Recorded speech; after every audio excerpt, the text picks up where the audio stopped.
Good run behind them to the turn, Our Finest Moment wider.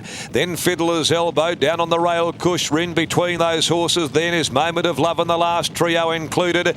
Back in the field, Star Glitter, Belle and down on the inside, Bunlert, but Full Clip going easily at the top of the straight. Down to the 350, it's Full Clip by a length and a half to Grey Enigma. Fiddler's Elbow, Our Brucey Bonus and Our Finest Moment called upon. Inside the 200, Full Clip tackled by Grey Enigma. It's Grey Enigma racing up, goes to the lead with 100 to go, boots away. Belle's coming down the outside, but Grey Enigma back here at Belmont gets the money. Grey Enigma beat Belle's, Full Clip in behind them. Tight. We said it wouldn't be long till able to get the result there, and Neville, you must be happy with the way that you were able to attack the line there.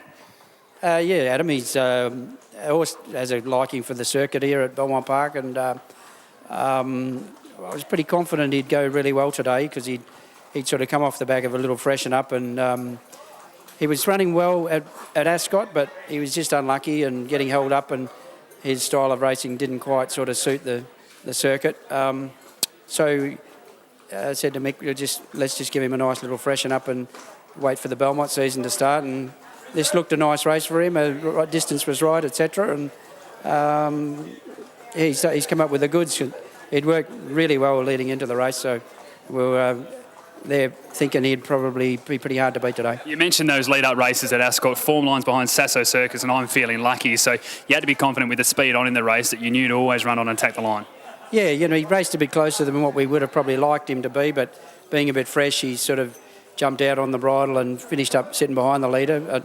He's won from that area as before, and but yeah, probably his best ridden sort of a little bit quieter than that. So as we go forward, he might sort of find himself a little bit further back and hitting the line really strong. You stretched out to the 1,500 metres before. Would you be tempted again to keep pushing that level up, or do you think the 1,100 metres when the speed is on is the best distance?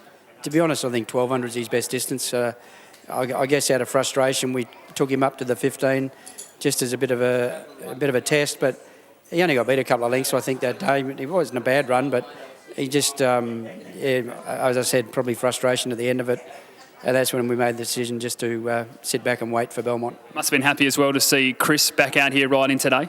Yeah, he gave him every chance, and I think he's taken off to Victoria next week. So, just a nice couple of rides for him to blow the cobwebs out, as he says. And, he's come back well. Certainly was. Well done to the end of the day, Neville. We'll grab Brad Parnham now as well. And, Brad, you have a really good affiliation with this horse.